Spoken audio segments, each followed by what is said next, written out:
ఈ మధ్య కాలంలో హర్షిత్ రాణా ఎక్కువగానే ట్రోల్ అయ్యాడు. ఆల్ ఫార్మాట్ ప్లేయర్గా ఎందుకు ప్రమోట్ చేస్తున్నారనే చర్చ గట్టిగానే జరిగింది. అయితే ఎన్ని విమర్శలు వచ్చినా టీం మేనేజ్మెంట్ మాత్రం హర్షిత్ రాణాకు సపోర్ట్గానే నిలుస్తోంది, అవకాశాలు ఇస్తోంది. ట్రోలింగ్ను తట్టుకొని రాణించడం కూడా అంత తేలికేమీ కాదు. కానీ హర్షిత్ రాణా మాత్రం తనకు వచ్చిన అవకాశాలను వినియోగించుకునేందుకు ప్రయత్నిస్తున్నాడు. బౌలింగ్ విభాగంలో కీలకంగా నిలుస్తున్నాడు. బ్యాటింగ్లోనూ తన వంతు పాత్ర పోషించేందుకు ట్రై చేస్తున్నాడు. కొంతకాలంగా హర్షిత్ రాణా ప్రదర్శనలు చూసి విమర్శకులు కూడా ఆశ్చర్యపోతున్నారు. టీమిండియాలో ఉండాల్సిన ప్లేయరే అని కితాబిస్తున్నారు. బౌలర్గా శుభారంభాలు అందించడంలో హర్షిత్ రాణా కీలకంగానే నిలుస్తున్నాడు. మొన్నటికి మొన్న వడోదర వన్డేలో ఆకట్టుకున్నాడు. పవర్ ప్లేలో వికెట్లు పడనప్పటికీ కివీస్ తొలి 2 వికెట్లను తన ఖాతాలోనే వేసుకున్నాడు. భారత జట్టుకు బ్రేక్ ఇచ్చాడు.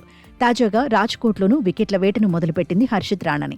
డెవాన్ కాన్వేను అవుట్ చేసి భారత్కు తొలి వికెట్ను అందించాడు.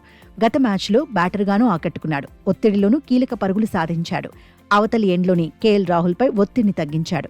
క్రీజ్లో ఉన్నంతసేపు అగ్రెసివ్ గేమ్ ప్లాన్తోనే కదిలాడు. టీమిండియా ఎప్పటినుంచో 8వ స్థానంలో మెరుపులు మెరిపించే పేస్ ఆల్రౌండర్ కోసం చూస్తోంది. ఆ దిశగానే హర్షిత్ రాణాను సిద్ధం చేస్తోంది. వచ్చే వన్డే వరల్డ్ కప్ సౌత్ ఆఫ్రికాలో జరగబోతోంది. మెగా ఈవెంటే టార్గెట్గా హర్షిత్కు అవకాశాలిస్తోంది.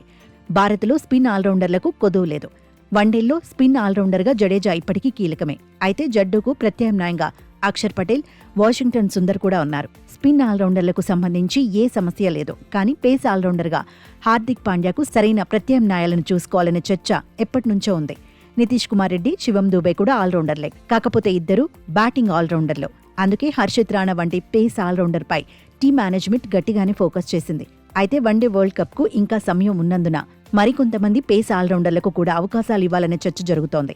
పాండ్యాల పేస్ బౌలింగ్, బ్యాటింగ్ చేసే ప్లేయర్లకు మరిన్ని అవకాశాలు ఇవ్వాలని ఎక్స్పర్ట్స్ అంటున్నారు. ఇప్పుడు హర్షిత్ రాణా మాదిరిగానే అంజుల్ కాంబోజ్, రామకృష్ణ ఘోష్, ఆకిబ్ నబీ వంటి వారిని ప్రయోగించాలంటున్నారు. పేస్ ఆల్రౌండర్ల పూల్ను తయారు చేసుకోవాలంటున్నారు. మొత్తంగా పేస్ ఆల్రౌండర్గా హర్షిత్ రాణా సెటిల్ అవ్వాలంటే నిలకడగా రాణించాలంటున్నారు. విమర్శలను తట్టుకొని బ్యాటింగ్, బౌలింగ్లోనూ ఇరగదీయాల్సిందేనంటున్నారు.